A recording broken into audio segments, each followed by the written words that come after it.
পাকা আম দিয়ে আমি আপনাদের এর আগে অনেকগুলি রেসিপি কিন্তু করে দেখিয়েছি, বাট আজকের রেসিপিটা তাদের মধ্যে থেকে একটু আলাদা। তাই এই আমের সিজনে আমি আপনাদের রিকোয়েস্ট করব এই রেসিপিটা একবার হলো ট্রাই করে দেখার। এই কম্বিনেশনটা একটু আলাদা মনে হলো, একবার বানালে কিন্তু বারবার বানিয়ে খাবেন। ঠান্ডা ঠান্ডা এই শ্রীখণ্ড পুরীর সাথে খেতে দেখবেন দারুণ সুন্দর লাগে। তাহলে চলুন আর দেরি না করে রেসিপিটা শুরু করা যাক।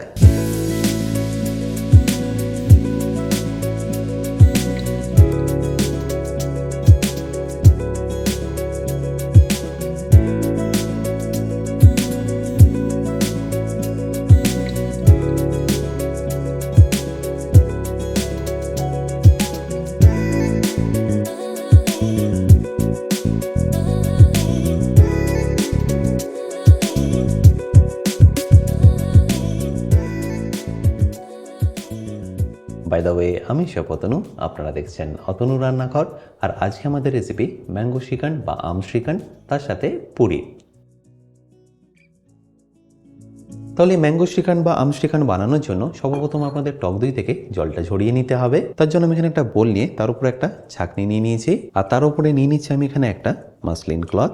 আপনারা চাইলে যে কোনো সুতির কাপড়ও কিন্তু এখানে নিয়ে নিতে পারেন। এবার আমি এর মধ্যে নিয়ে নিচ্ছি 1 কেজি টক দই।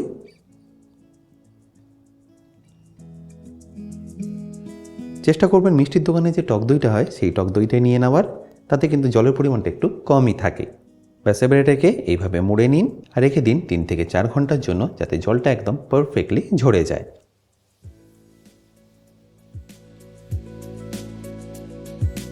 আমি এর উপরে একটা ওয়েট রেখে দিচ্ছি।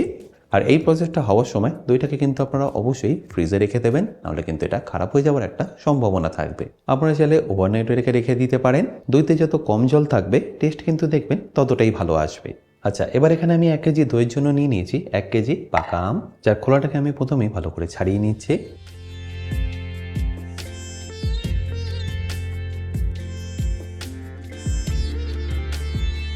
আম যত মিষ্টি হবে এই শ্রীখণ্ডটা কিন্তু আপনাদের ততটাই টেস্টি হবে। আমের সিজন বলে আমি আপনাদের আম শ্রীখণ্ডটাই বানিয়ে দেখাচ্ছি, বাট আপনারা চাইলে কিন্তু অন্য ফ্লেভারেরও শ্রীখণ্ড বানিয়ে নিতে পারে। আর আমটা ছাড়ানো হয়ে গেলে আমি এটাকে রাফলি ছোটো ছোটো করে কেটে নেব।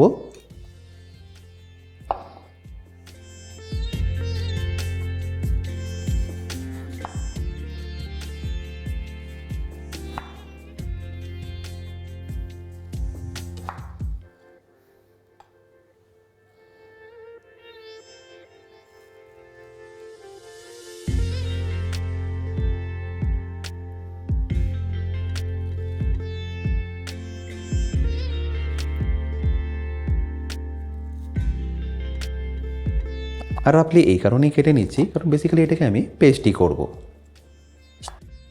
এবারে একইভাবে আমি বাকি আমগুলোকেও ছাড়িয়ে কেটে নেব।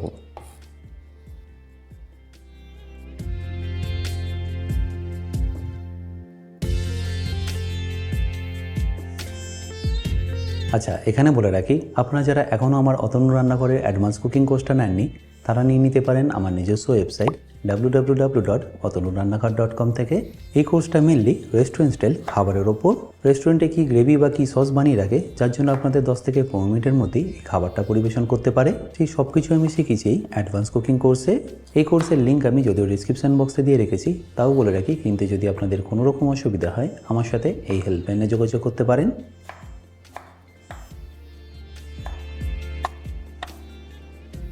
আর আমগুলোকে কেটে নেওয়ার পরে আমি এটাকে ডাইরেক্টলি মিক্সিং জারে দিয়ে পেস্ট করে নিচ্ছি।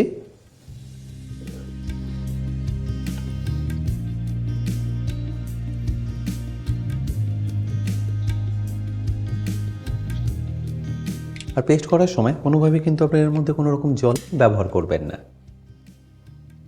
আর পেস্ট করে নেওয়ার পরে আমি এটাকে ডাইরেক্টলি নিয়ে নিচ্ছি একটা কড়ার মধ্যে কুক করে নেওয়ার জন্য।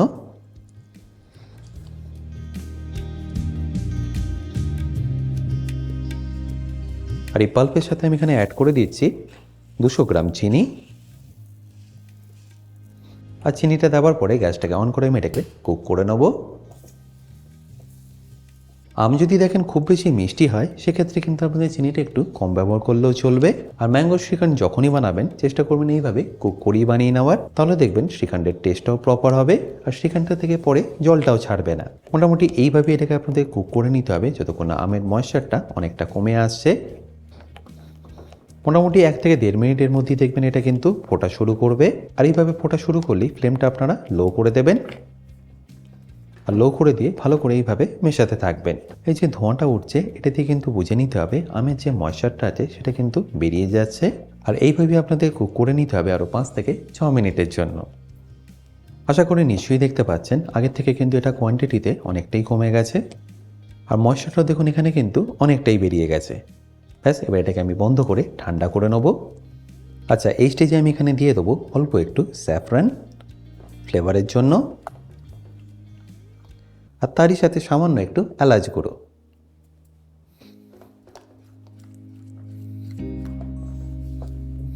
আচ্ছা, পুরিটা বানানোর জন্য আমি এখানে নিয়ে নিয়েছি 500 গ্রাম আটা, যার মধ্যে আমি দিয়ে দিচ্ছি সামান্য একটু নুন আর 25 গ্রাম মতো সুজি।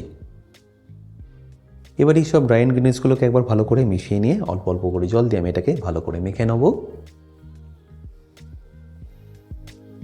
প্রথমে কিন্তু আপনারা অনেকটা জল দিয়ে দেবেন না, অল্প অল্প করে জল দিয়ে এটাকে ভালোভাবে মেখে নিন।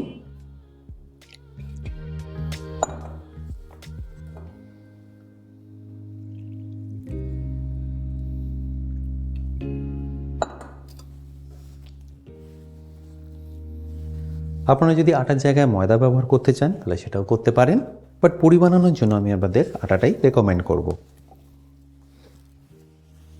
তাহলে ডোটা আমার এখানে ভালো করে মাখা হয়ে গেল। ব্যাস এবার এটাকে আমি রেস্টিংয়ে রেখে দেবো 8 থেকে 10 মিনিটের জন্য। আর এটা রেস্টিংয়ে রাখার সময় অতি অবশ্যই একটা ভিজে কাপড় চাপা দিয়ে এইভাবে রেখে দেবেন। মোটামুটি 4-5 ঘন্টা পরে আমি এই ওয়েটটা আপনাদের সরিয়েও দেখাচ্ছি।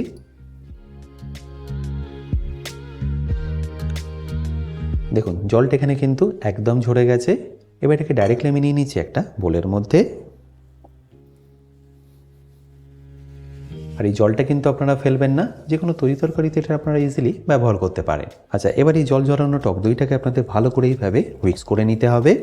বেসিক্যালি এটাকে হুইক্স করে আপনাদের পারফেক্টলি সফট করতে হবে যাতে এটা পারফেক্টলি স্মুথ হয়ে যায়। আর মেশানোর পরে দেখুন এটা আগের থেকে এখন কতটা স্মুথ হয়ে গেছে। ব্যাস এই স্টেজে আপনাদের এখানে দিয়ে দিতে হবে ঠান্ডা করে রাখা ম্যাঙ্গো পাল্পটা। দেখুন এখানে এখন একদম ঠান্ডা হয়ে গেছে। এটাকে আমি অল্প অল্প করে ওখানে মিশিয়ে দেবো। আর পুরোটা কিন্তু আপনারা একেবারে দেবেন না, অল্প অল্প করে দিয়ে এটাকে ভালো করে মিশিয়ে নিন। আচ্ছা, এখানে বলে রাখি আপনারা যারা অতনু রান্নাঘরের ইউটেন্সিলগুলো কিনে নিতে চাইছেন লিঙ্ক আমি ডেসক্রিপশন বক্সে দিয়ে রেখেছি। অ্যামাজন থেকে সেটা আপনারা ইজিলি কিনে নিতে পারবেন।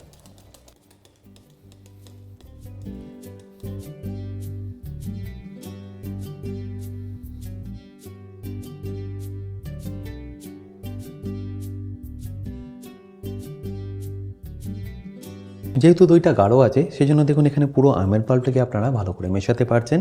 পাতলা থাকলে কিন্তু এতটা আমের পাল্প এখানে আপনারা মেশাতে পারবেন না, কারণ আমের পাল্প বেশি মিশিয়ে দিলে দেখবেন তখন এটা অনেকটাই পাতলা হয়ে যাবে। তাই দইয়ের জলটা কিন্তু আপনাদের পুরোপুরি ভালোভাবে ঝরিয়ে নিতে হবে।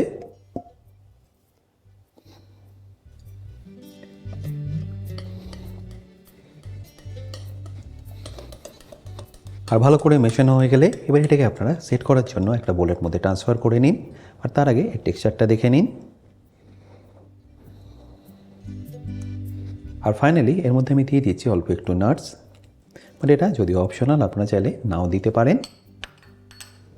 নাটসের মধ্যে আমি এখানে ব্যবহার করছি কাঠবাদাম, কাজু আর পেস্তা।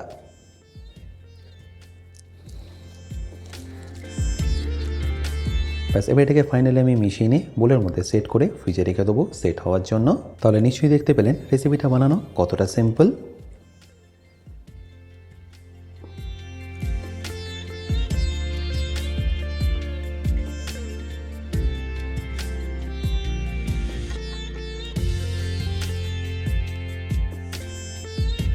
এবার এটাকে এইভাবে একটু ট্যাপ করে সেট করে নিন।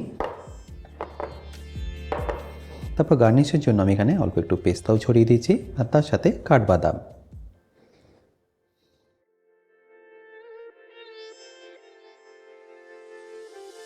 আর চাইলে এর উপরে আপনারা কয়েকটা ফ্রেশ ম্যাঙ্গো কিন্তু গার্নিশ করতে পারেন। ব্যাস ব্যাস এবার এটাকে আমি সেট করার জন্য ফ্রিজে রেখে দেবো 1 থেকে 1.5 ঘন্টার জন্য। আর আপনারা চাইলে এরকম ছোটো ছোটো বলেও কিন্তু এগুলোকে সেট করতে পারেন। এবার মোটামুটি 1 থেকে 1.5 ঘন্টা পরে সার্ভ করার আগে আমি এখানে পুরিগুলোকে বেলে রেডি করে নেব। আর তার জন্য আমি দেখুন আগে থেকেই লেচিগুলোকে কেটে রেখেছিলাম, সেটাকেই আমি বেলে নিচ্ছি। আমি এখানে বেলার জন্য কোনো রকম তেল বা ময়দার ব্যবহার করলাম না, জাস্ট ডাইরেক্টলি এটাকে বেলে এইভাবে তেলে ছেড়ে দেবো।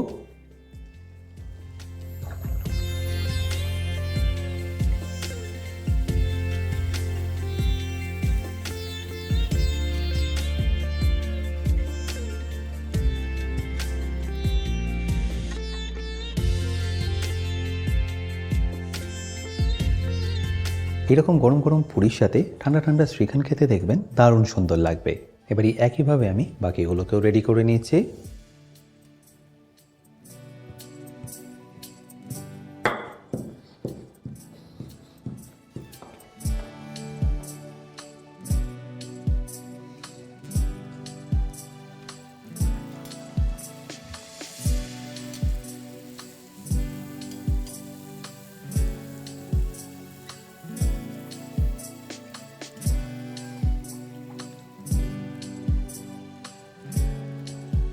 আশা করি নিশ্চয়ই দেখতে পাচ্ছেন প্রত্যেকটা পুরি কিন্তু পারফেক্টলি ফুলছে, আর সুজি দেওয়ার কারণে এটা দেখবেন অনেকক্ষণ ফুলেও থাকবে। এবার ঠান্ডা ঠান্ডা শ্রীখণ্ডের সাথে গরম গরম পুরি সার্ভ করে নিন। আশা করি সিম্পল রেসিপিটা আপনাদের নিশ্চয়ই ভালো লেগেছে, আর যদি ভালো লেগে থাকে অতি অবশ্যই কিন্তু আমাকে কমেন্টে জানাতে ভুলবেন না। বাই দ্য ওয়ে, আমি শেফ অতনু, আপনারা দেখছিলেন অতনুর রান্নাঘর। দেখা হচ্ছে আপনাদের সাথে আর একটা নতুন রেসিপি নিয়ে নেক্সট এপিসোডে। ভালো থাকবেন, সুস্থ থাকবেন।